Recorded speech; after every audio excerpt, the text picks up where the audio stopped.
ในวันที่24เมษายน2026นี้บริษัทจำปาประกันภัยจำกัดร่วมกับกรมคุ้มครองรัฐวิสาหกิจการเงินกระทรวงการเงินได้จัดกล่องประชุมสัมมนาประกันภัยการคุ้มครองความเสี่ยงในแขนงพลังงานและขุดค้นบ่อแห่โดยการเข้าร่วมของท่านเหวียนหมิงเติมเอกอัครราชทูตวิสามัญผู้มีอำนาจเต็มแห่งสาธารณรัฐสังคมนิยมเวียดนามประจำสาธารณรัฐประชาธิปไตยประชาชนลาวมีท่านปริญญาเอกไพฑูรย์เทียงละไมสมาชิกสภาแห่งชาติคณะผักกระทรวงการเงินหัวหน้ากรมคุ้มครองวิสาหกิจการเงินผู้อำนวยการใหญ่พร้อมด้วยคณะบริษัทจำปาประกันภัยต่างหน้าจากกระทรวงอุตสาหกรรมและการค้าลาวกระทรวงการเงินลาวกระทรวงป้องกันประเทศคณะกรรมการร่วมมือลาวเวียดนามพร้อมด้วยบรรดาครูร่วมมือยุทธศาสตร์กลุ่มบริษัทประกันภัย DBV บริษัท Willis Tower Watsonประกันภัย QBE และบรรดาวิสาหกิจที่เคลื่อนไหวในแขนงพลังงานบ่อแห่ในภาคพื้นเข้าร่วมท่านเหวียนเมาหุงมิงผู้อำนวยการใหญ่บริษัทจำปาประกันภัยจำกัดหัวหน้าคณะจัดงานกล่องประชุมกล่าวว่า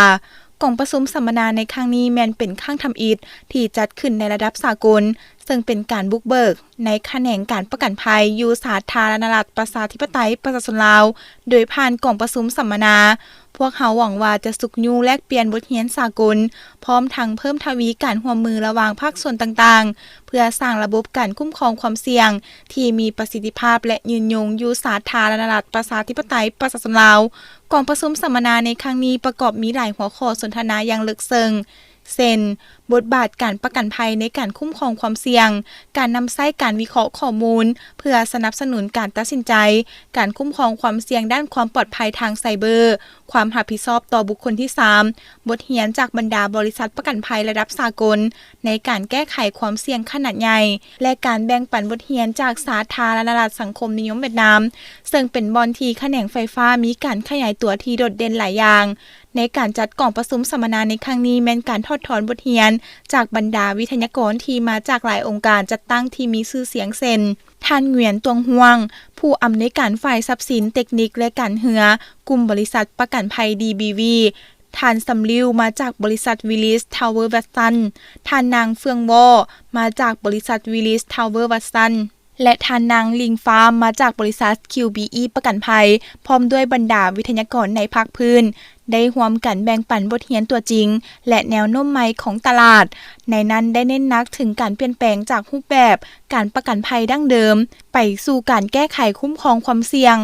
การสัมมนาดังกล่าวจะประกอบส่วนเข้าในการสุกยูการร่วมมือระหว่างบรรดาวิสาหกิจประกันภัยนักลงทุนและองค์การคุ้มครองโดยจะช่วยยกสูงขีดความสามารถในการต้านทานของพื้นฐานเศรษฐกิจต่อกับบรรดาความเสี่ยงพร้อมทั้งสนับสนุนขบวนการพัฒนาแบบยืนยงของแขนงพลังงานและบ่อแห่ในภาคพื้น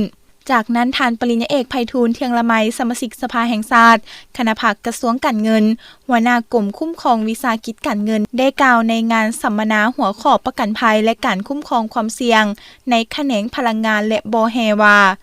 การประกันภัยและการคุ้มครองความเสี่ยงในแขนงพลังงานและบ่อแห่แม่น2หน้าที่เวียกงานที่มีความสำคัญที่สุดบ่สามารถตัดแบ่งออกจากกันได้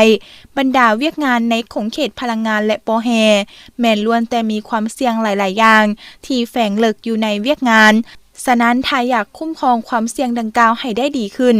ต้องเอาใจใส่และรับรู้เกี่ยวกับความเสี่ยงอย่างลึกซึ้งถึงทองแท้ๆเวียกงานคุ้มครองความเสี่ยงของบรรดาโครงการต่างๆในสาธารณรัฐประชาธิปไตยประชาชนลาวแม้นติดพันกับการประกันภัยแบบสมัครใจและแบบบังคับตามกฎหมายว่าด้วยการประกันภัยซึ่งจะต้องมีการคุ้มครองบุคคลที่3จากประกันภัยในขอบเขตของโครงการที่มีการก่อสร้างก่อนและหลังดำเนินกิจการ